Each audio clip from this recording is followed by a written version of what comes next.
મિત્રો, શું તમે જાણો છો કે દરેક વ્યક્તિ શ્રીમદ ભગવદ્ ગીતા સાંભળી શકતો નથી અને જે તેને સાંભળી લે છે તે સામાન્ય માણસ નથી રહેતો? જો તમે આ સમયે આ સાંભળી રહ્યા છો તો સમજી લો કે ભગવાન શ્રી કૃષ્ણએ સ્વયં તમને અહીં સુધી પહોંચાડ્યા છે, કારણ કે તેમની પ્રેરણા વિના કોઈ પણ વ્યક્તિ ગીતાના આ દિવ્ય જ્ઞાન સુધી પહોંચી શકતું નથી. હું પૂરા વિશ્વાસ સાથે કહું છું કે જો તમે આ વાતને શાંત મનથી અંત સુધી જોઈ અને સાંભળી તો તમારી વિચારસરણી બદલાઈ જશે, તમારા ડર તૂટી જશે અને જીવનને જોવાનો તમારો નજરિયો સંપૂર્ણપણે બદલાઈ જશે. આ કોઈ સામાન્ય કથા નથી. આ એ જ્ઞાન છે જે સૌથી મોટા સંકટમાં ફસાયેલા માણસને પણ સાચો રસ્તો બતાવે છે. મારો પોતાનો અનુભવ કહે છે કે જો તમે આ ગીતાસારને રોજ સવારે અને રાત્રે સૂતા પહેલાં સાંભળો છો તો નકારાત્મકતા આપોઆપ દૂર થવા લાગે છે અને મનમાં શાંતિ ભરાવા લાગે છે. યાદ રાખો, જે રીતે ખુશીઓ વહેંચવાથી વધે છે તે જ રીતે ગીતાનું જ્ઞાન જેટલા વધુ લોકો સુધી પહોંચાડવામાં આવે છે તેટલી જ વધુ ભગવાન શ્રી કૃષ્ણની કૃપા અને આ દિવ્ય જ્ઞાનની જ્યોત તમારા જીવનમાં પ્રકાશ ફેલાવે છે. આજે અમે તમારા માટે ભગવદ્ ગીતાની એક એવી અદ્ભુત વાર્તા લઈને આવ્યા છીએ જેને સાંભળવા માત્રથી તમને એ જ્ઞાન પ્રાપ્ત થશે જે કદાચ તમને બીજે ક્યાંય નહીં મળ્યું હોય. આ કથાના માધ્યમથી તમે જાણશો કે ભગવાનના નામથી મૃત્યુ પણ ડરી જાય છે અને જેનું મૃત્યુ જ્યાં લખેલું હોય છે તેને ત્યાં જ મળે છે. કોઈ પણ શક્તિ તેને રોકી શકતી નથી. તેથી મિત્રો, પોતાના મનમાં શ્રદ્ધા અને વિશ્વાસ સાથે જય શ્રી રાધે કૃષ્ણ બોલો અને આ દિવ્ય કથાને પૂરા મનથી સાંભળવાનું શરૂ કરો. વિડીયોમાં આગળ વધતા પહેલાં તમામ ભક્તોને એક નાનકડી વિનંતી છે કે ભગવાન શ્રી કૃષ્ણનું નામ લઈ વિડીયોને અત્યારે જ એક લાઇક કરી દો અને અમારી ચેનલ વાસ્તુ જ્ઞાન મંદિરને સબસ્ક્રાઇબ કરી દો. આ વાર્તા મહાભારત અને ભગવદ્ ગીતાની છે. એકવાર એક કાગડાની ગરુડ સાથે મિત્રતા થઈ ગઈ. બંને ઘણો સમય એકબીજાની સાથે વિતાવતા હતા. તેમનામાં મિત્રતા એટલી ગાઢ થઈ ગઈ હતી કે તેઓ અંદરો અંદર ક્યારેય કોઈ વાત છુપાવતા ન હતા. એક દિવસ બંને એક નદીના કિનારે ઝાડ પર બેસીને વાતો કરી રહ્યા હતા કે ત્યારે જ એક યમદૂત ત્યાંથી પસાર થયો. તે કાગડાને જોઈને મલકાયો. ગરુડ અને કાગડાએ તે યમદૂતને અવગણ્યો અને પોતાની વાતોમાં લાગી ગયા. પરંતુ બીજા દિવસે ફરી એવું જ થયું. બંને વાતો કરી રહ્યા હતા ત્યારે જ પેલો યમદૂત ફરી ત્યાંથી પસાર થયો. તે ફરી કાગડાને જોઈને મલકાયો. આ વખતે કાગડાને કંઈક શંકા ગઈ. તેણે ગરુડને કહ્યું કે યમદૂત મને કાલે પણ મલકાયો હતો અને આજે પણ એમ જ મલકાય છે. કંઈક ગરબડ છે. હોઈ શકે છે કે મારું મૃત્યુ આવવાનું છે.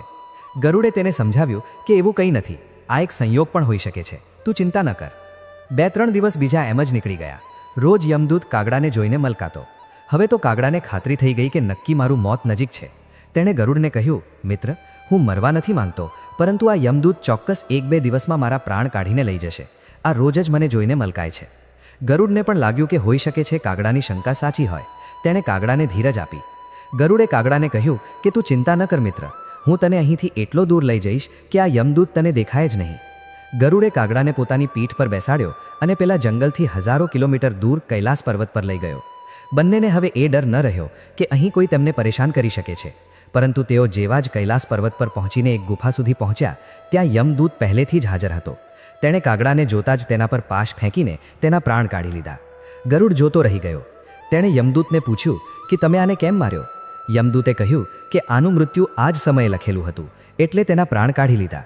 ગરુડે ફરી પૂછ્યું, તો પછી તમે આને જોઈને પેલા જંગલમાં મલકાતા કેમ હતા? આને મારવો જ હતો તો ત્યાં જ મારી નાખતા.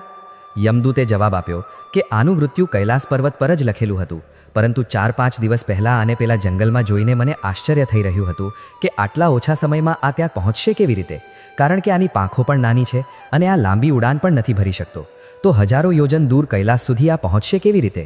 એ જ વિચારીને હું રોજ મલકાઈને પસાર થઈ જતો હતો. પરંતુ ભાગ્ય જુઓ, તમે તેના પરમ મિત્ર જ આને આટલા ઓછા સમયમાં અહીં લઈ આવ્યા. તો મિત્રો, જીવન અને મૃત્યુ ભાગ્યની જ તો વાત છે.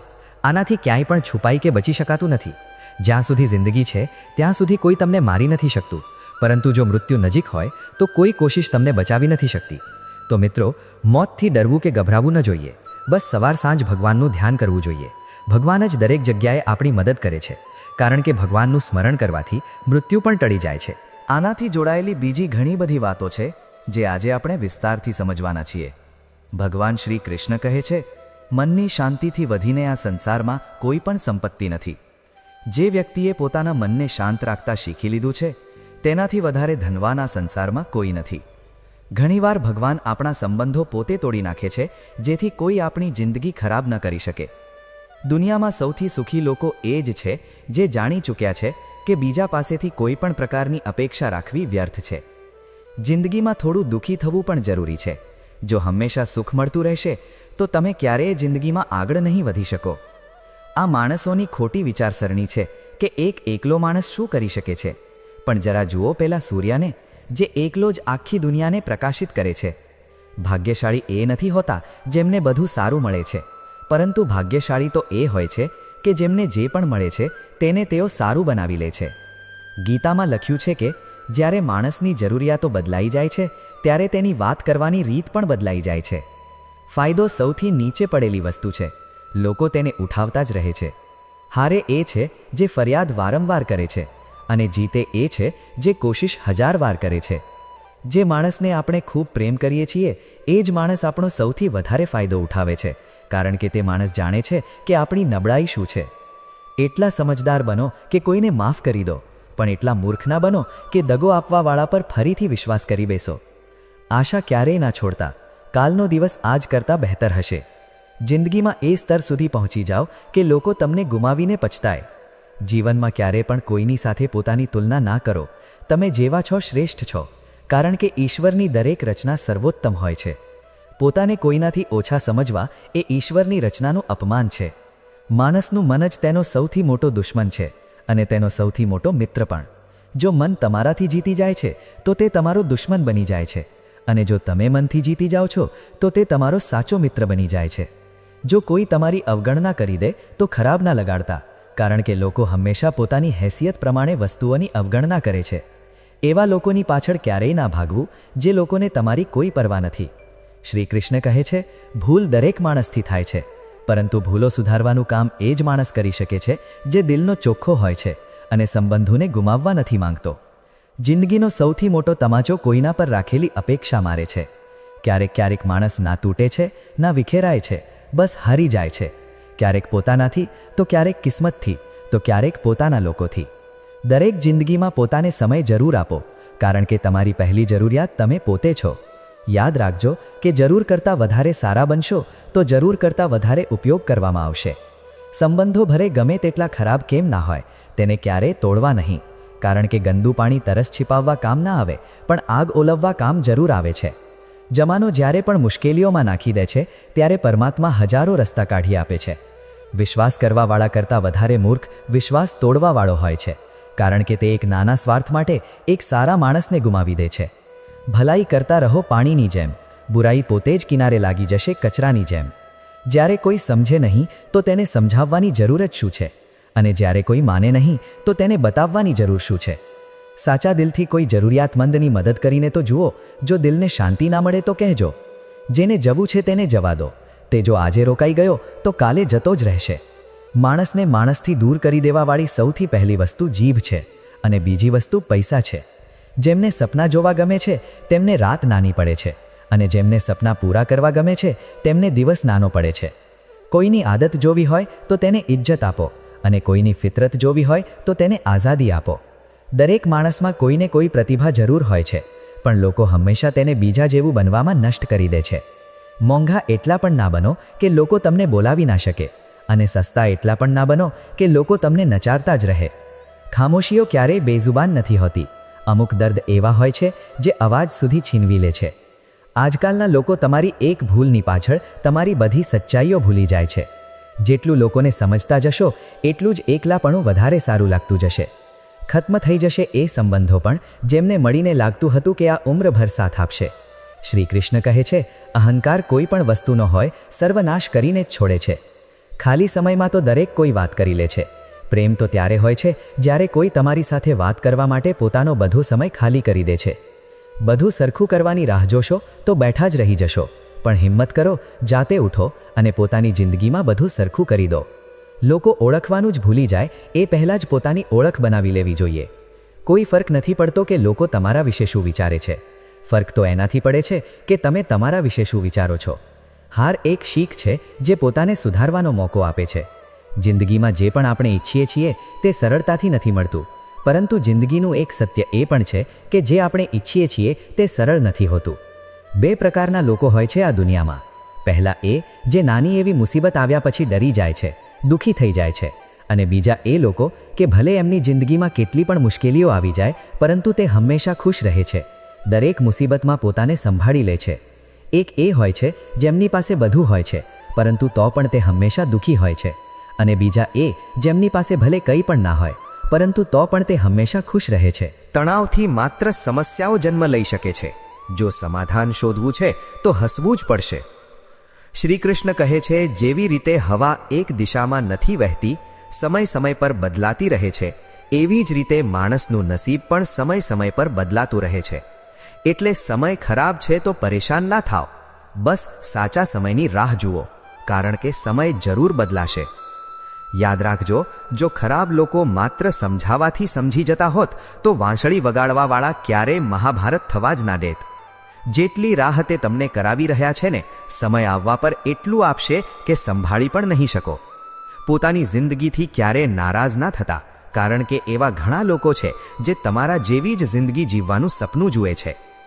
કોઈ પણ નિષ્ફળ વ્યક્તિને પૂછશો કે તું સફળ કેમ નથી, તો તે બે કારણ આપશે: મારું નસીબ જ ખરાબ હતું અને મારી પાસે સમય જ નહોતો. કોઈ ભરોસો તોડે તો તેનો આભાર માનજો, કારણ કે આ એ જ લોકો હોય છે જે આપણને શીખવે છે કે ભરોસો સમજી વિચારીને જ કરવો જોઈએ. પોતાની જાત પર વિશ્વાસ કરો. તમારી અંદર કંઈક એવું છે જે દરેક અવરોધથી મોટું છે.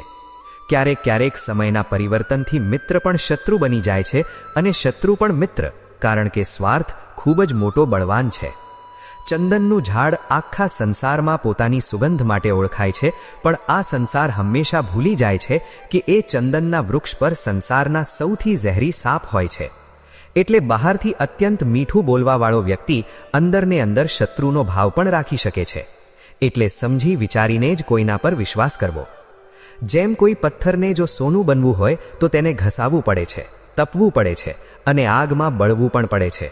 એવી જ રીતે એક સફળ વ્યક્તિ બનવા માટે તમારે અત્યંતથી અત્યંત કઠિન પરિસ્થિતિઓમાંથી પસાર થવું પડે છે. શ્રી કૃષ્ણ કહે છે, જો તમારા જીવનમાંથી ખોટો વ્યક્તિ નહીં જાય તો સાચા વ્યક્તિનું આગમન નહીં થાય. કોણ શું કરી રહ્યું છે, કેટલું કરી રહ્યું છે, કેવી રીતે કરી રહ્યું છે, આ બધાથી તમે જેટલા દૂર રહેશો એટલા જ ખુશ રહેશો. વખત જરૂર આવે છે, પણ સાચા વખતે જ આવે છે, એટલે ધીરજ બનાવી રાખો. જે લોકો તમારો મુકાબલો નથી કરી શકતા તે લોકો તમારાથી નફરત કરવા લાગે છે. મૂર્ખ લોકો સાથે ક્યારેય વિવાદ ના કરો. મૂર્ખ લોકો સાથે વિવાદ કરવા પર નુકસાન તમારું જ થશે. આવા લોકો સાથે દલીલ થવા પર તમારી કિંમત જ ઘટી જશે. એટલે જેટલું બની શકે એટલું મૂર્ખ લોકોથી દૂર જ રહો. ગુરુ પાસેથી જ્ઞાન શીખો, પિતા પાસેથી સંઘર્ષ શીખો અને મા પાસેથી સંસ્કાર. બાકી જે બચ્યું છે તે દુનિયા શીખવી જ દેશે. જ્યાં જેનું દાણું રહે છે, સમય તેને પોતાની પાસે બોલાવે છે. કોઈ કોઈના હકનું નથી ખાતું. માત્ર બે વસ્તુઓથી સંસાર બધા સંબંધો ગુમાવી દે છે: એક ગેરસમજ અને બીજું માણસનું અભિમાન. ભીડ હંમેશા એ રસ્તા પર ચાલે છે જે રસ્તો સરળ લાગે છે, પરંતુ એનો અર્થ એ નથી કે ભીડ હંમેશા સાચા રસ્તા પર ચાલે છે. પોતાના રસ્તા જાતે પસંદ કરો, કારણ કે તમને તમારાથી બહેતર બીજું કોઈ નથી ઓળખતું. મનથી વધારે ફળદ્રુપ જગ્યા કોઈ નથી, કારણ કે ત્યાં જે કંઈ પણ વાવવામાં આવશે તે વધે જરૂર છે, ભલે તે વિચાર હોય, નફરત હોય કે પછી પ્રેમ. ઇતિહાસ સાક્ષી છે, જેની બરાબરી નથી કરી શકતી દુનિયા, તેની બદનામી કરવાનું ચાલુ કરી દે છે. ગુસ્સાનો સીધો સાદો અર્થ છે બીજાની ભૂલની સજા પોતાને આપવી. તિરસ્કાર અને અપમાન વારંવાર જો પોતાના લોકોથી જ મળે તો ત્યાંથી નીકળી જવું જ સૌથી શ્રેષ્ઠ વિકલ્પ હોય છે.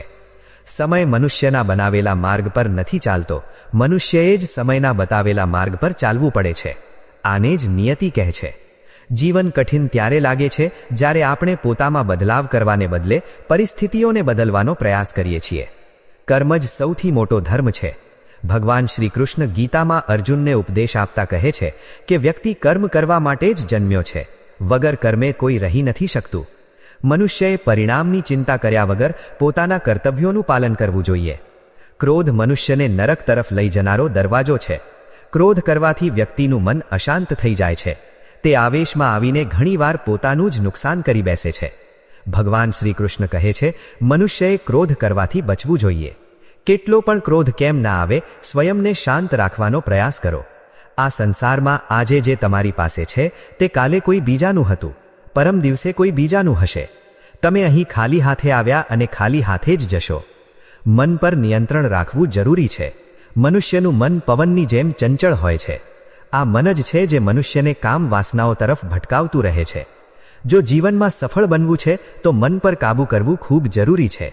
મનને વશમાં કરવાથી મગજની શક્તિ કેન્દ્રિત થાય છે, જેનાથી કાર્યોમાં સફળતા મળવા લાગે છે. શ્રી કૃષ્ણ કહે છે, જે તમારો સાથ આપે છે તમે તેનો સાથ આપો, અને જે તમને દગો આપે છે તમે તેનો ત્યાગ કરી દો. જે જગ્યાએ તમારું સન્માન ના હોય ત્યાં ક્યારેય જવું ના જોઈએ, નહીંતર લોકો તમને કમજોર અને મૂર્ખ સમજશે. જ્યાં વરસાદ ના હોય ત્યાં પાક ખરાબ થઈ જાય છે, અને જ્યાં સંસ્કાર ના હોય ત્યાં નસલ ખરાબ થઈ જાય છે. એટલી જલ્દી દુનિયાની કોઈ વસ્તુ નથી બદલાતી જેટલી જલ્દી માણસની દાનત અને નજર બદલાઈ જાય છે. ક્યારેય કોઈની સામે પોતાની સફાઈ રજૂ ના કરતા, કારણ કે જેને તમારા પર વિશ્વાસ છે તેને સફાઈની કોઈ જરૂર નથી, અને જેને તમારા પર વિશ્વાસ નથી તે તમને ક્યારેય સમજશે જ નહીં. બુદ્ધિમાન લોકો ચૂપ રહે છે, સમજદાર લોકો બોલતા રહે છે, અને મૂર્ખ લોકો દલીલ કરતા રહે છે. સપના અને લક્ષ્યમાં એક જ અંતર છે. સપનાઓ માટે વગર મહેનતની ઊંઘ જોઈએ, અને લક્ષ્ય માટે વગર ઊંઘની મહેનત. વિચાર સારો હોવો જોઈએ, કારણ કે નજરનો ઈલાજ તો શક્ય છે, પરંતુ નજરિયાનો નહીં. તમે સ્વયંને સારા બનાવી લો, દુનિયામાંથી એક ખરાબ માણસ ઓછો થઈ જશે. સાથ ના નિભાવવાવાળાને તો માત્ર એક બહાનું જોઈએ, નહીંતર સાથ નિભાવવાવાળા તો છેલ્લા શ્વાસ સુધી સાથ નથી છોડતા. જિંદગીમાં એક વાત જરૂર યાદ રાખજો, કોઈ હાથમાંથી છીનવીને જરૂર લઈ જઈ શકે છે, પરંતુ કોઈ નસીબમાંથી નહીં. કોઈને કંઈક આપીને અભિમાન ના કર. શું ખબર તું આપી રહ્યો છે કે ગયા જન્મનું દેવું ચૂકવી રહ્યો છે? અભિમાની મનુષ્યનો વંશ, વૈભવ અને પ્રતિષ્ઠા ત્રણેય ચાલ્યા જાય છે. વિશ્વાસ ના હોય તો રાવણ, કૌરવ અને કંસને જોઈ લો. કોઈના પર વિશ્વાસ કરવો હોય તો તેની વાતો પર નહીં, તેની હરકતો પર ધ્યાન આપો. ગુસ્સાના સમયે થોડું રોકાઈ જવાથી અને ભૂલના સમયે થોડું નમી જવાથી જિંદગી ઓર સરળ થઈ જાય છે. ભગવાન શ્રી કૃષ્ણ કહે છે, જે મનુષ્ય મને જાણી લે છે તે જન્મ મરણના બંધનોથી મુક્ત થઈ જાય છે. જે મનુષ્ય ભગવદ્ ગીતાને વાંચીને તેના પર અમલ કરે છે તેના બધા દુષ્કર્મોનો પ્રભાવ સમાપ્ત થઈ જાય છે. જે ભાગ્યમાં છે તે ભાગીને આવશે, અને જે ભાગ્યમાં નથી તે આવીને ભાગી જશે. જેમ પવનના ઝાપટા નાવને ભટકાવી દે છે, એવી જ રીતે મનુષ્યની ઈચ્છાઓ બુદ્ધિને ભટકાવી દે છે. જે મનુષ્ય સુખ અને દુઃખમાં, માન અને અપમાનમાં શાંત રહે છે તે મનુષ્ય મને અતિ પ્રિય છે. સમજદાર વ્યક્તિ જ્યારે સંબંધ નિભાવવાનું બંધ કરી દે છે તો સમજી લેવું જોઈએ કે તેના આત્મસન્માનને ક્યાંક ને ક્યાંક ઠેસ અવશ્ય પહોંચી છે. પ્રેમ હંમેશા માફી માંગવાનું પસંદ કરે છે, અને અહંકાર હંમેશા માફી સાંભળવાનું પસંદ કરે છે. ભગવાન શ્રી કૃષ્ણ કહે છે, કર્મ જ તમારી ઓળખ છે, નહીંતર એક નામના તો અહીંયા હજારો ઇન્સાન છે. સારા કર્મ કરવા છતાં પણ લોકો માત્ર તમારી ખરાબ વાતો જ યાદ રાખશે. એટલે લોકો શું કહે છે તેના પર ક્યારેય ધ્યાન ના આપો. કોઈને દગો આપવું એક દેવું છે જે તમને કોઈ બીજાના હાથે એક દિવસ જરૂર મળશે. એક સારી નજર એ જ છે જે માત્ર પોતાની ખામીઓ અને બીજાના ગુણોને શોધે છે. ક્યારેય કોઈની સામે પોતાની સફાઈ રજૂ ના કરતા, કારણ કે જેને તમારા પર વિશ્વાસ છે તેને સફાઈની કોઈ જરૂર નથી, અને જેને તમારા પર વિશ્વાસ નથી તે તમને ક્યારેય સમજશે જ નહીં. જીવનમાં ક્યારેય કોઈની સાથે પોતાની તુલના ના કરો. તમે જેવા છો શ્રેષ્ઠ છો. બધાને પોતાનું જીવન બદલવા માટે સમય મળે છે, પરંતુ સમય બદલવા માટે ફરીથી જીવન નથી મળતું. શ્રી કૃષ્ણ કહે છે, જે થવાનું છે તે થઈને રહે છે, અને જે નથી થવાનું તે ક્યારેય નથી થતું. એવો નિશ્ચય જેમની બુદ્ધિમાં હોય છે તેમને ચિંતા ક્યારેય નથી સતાવતી. સારી દાનતથી કરવામાં આવેલું કામ ક્યારેય વ્યર્થ નથી જતું, અને તેનું ફળ તમને જરૂર મળે છે. જિંદગીમાં સૌથી મોટી ભૂલ એ જ હોય છે જે ભૂલથી આપણે કંઈ શીખી નથી શકતા. તમે આજે જે પણ કામ કરી રહ્યા છો તેનું ફળ તમને કાલે પ્રાપ્ત થશે, અને આજે જે તમારી પાસે છે તે તમારા દ્વારા કરવામાં આવેલ પાછલા કર્મોનું જ ફળ છે. કાન્હા કહે છે, જીવનમાં ક્યારેય મોકો મળે તો કોઈના માટે સારથી બનજો, સ્વાર્થી નહીં. ધર્મથી ભરેલું હૃદય ધર્મની સલાહ આપે છે, અને અધર્મથી ભરેલું હૃદય અધર્મની સલાહ આપે છે. ઇન્સાન એટલે દુઃખી નથી કે તે ઈશ્વરને નથી માનતો. ઇન્સાન એટલે દુઃખી છે કારણ કે તે ઈશ્વરનો નથી માનતો. સમય આવવા પર બધાને મળે છે. સમય પહેલાંની ઈચ્છા જ દુઃખનું કારણ બને છે. તે મૂર્ખ છે જે પ્રેમને બકવાસ કહે છે. પ્રેમ આ સંસારનું મૂળ છે, અને આનાથી જ સંસાર બન્યો છે. સંબંધોમાં નિયમિત અંતર સંબંધોને જોડે છે, અને અનિયમિત અંતર સંબંધોને તોડે છે. મનુષ્ય પોતાના વિશ્વાસથી નિર્મિત થાય છે. જેવું તે વિશ્વાસ કરે છે તેવો જ તે બની જાય છે. આ સંસારમાં ભાગ્યથી વધારે અને સમયથી પહેલાં ના કોઈને મળ્યું છે, ના ક્યારેય મળશે. જીવનમાં વાણીને સંયમમાં રાખવી અનિવાર્ય છે, કારણ કે વાણીથી આપેલા ઘા ક્યારેય ભરાતા નથી. શ્રી કૃષ્ણ કહે છે, ધર્મ માટે લડતા શીખો, અધર્મીનો કાળ બનતા શીખો, અને પોતાના લોકો માટે ત્યાગ કરતા શીખો. સત્ય હંમેશા પાણીમાં તેલના એક ટીપા સમાન હોય છે. તેના પર કેટલું પણ અસત્યનું પાણી નાખો તે હંમેશા ઉપર જ તરતું રહે છે. એ વ્યક્તિ પર ક્યારેય વિશ્વાસ ના કરતા જે તમને બીજાના રાજ કહે છે. બુદ્ધિ બધા પાસે છે. હવે ચાલાકી બતાવવી છે કે ઈમાનદારી, એ તો આપણા સંસ્કારો પર નિર્ભર કરે છે. પરંતુ ચાલાકી 4 દિવસ જ ચમકે છે અને ઈમાનદારી જીવનભર ચમકતી રહે છે. પોતાની આર્થિક સ્થિતિને રાજ રાખવી જોઈએ. જો તમારી આર્થિક સ્થિતિ સારી છે તો લોકો તમારી પાસે ઉધાર માંગવા લાગશે, અને જો તમારી આર્થિક સ્થિતિ ખરાબ છે તો લોકો તમારું સન્માન નહીં કરે અને તમારો સાથ નહીં આપે. એટલે પોતાના સુખ અને દુઃખને પોતાના સુધી જ સીમિત રાખવા જોઈએ. પોતાના જીવનમાં ક્યારેય પણ ના કોઈને ખુશીમાં વચન આપો અને ના ક્રોધમાં ઉત્તર આપો અને ના દુઃખમાં ક્યારેય નિર્ણય લો. કોઈ માણસ ભલે લાખ વસ્તુઓ જાણી લે, ભલે તે પૂરા જગતને જાણી લે, પરંતુ જો તે સ્વયંને નથી જાણતો તો તે અજ્ઞાની છે. જો કોઈ તમને ઠુકરાવી દે તો ખરાબ ના લગાડતા, કારણ કે તેઓ વાસ્તવમાં તમારી કિંમત નથી જાણતા. હંમેશા શાંત રહો. આનાથી તમે જીવનમાં પોતાને ખૂબ મજબૂત પામશો. કારણ કે લોખંડ ઠંડુ થવા પર જ મજબૂત થાય છે, પણ ગરમ થવા પર તેને કોઈ પણ આકારમાં ઢાળી શકાય છે. તો મિત્રો, આ વિડીયોમાં બસ આટલું જ. આશા કરું છું આપ લોકોને આ વિડીયોથી ઘણું બધું શીખવા મળ્યું હશે. આપણે મળીએ છીએ એક નવા વિડીયો સાથે. ત્યાં સુધી ધન્યવાદ.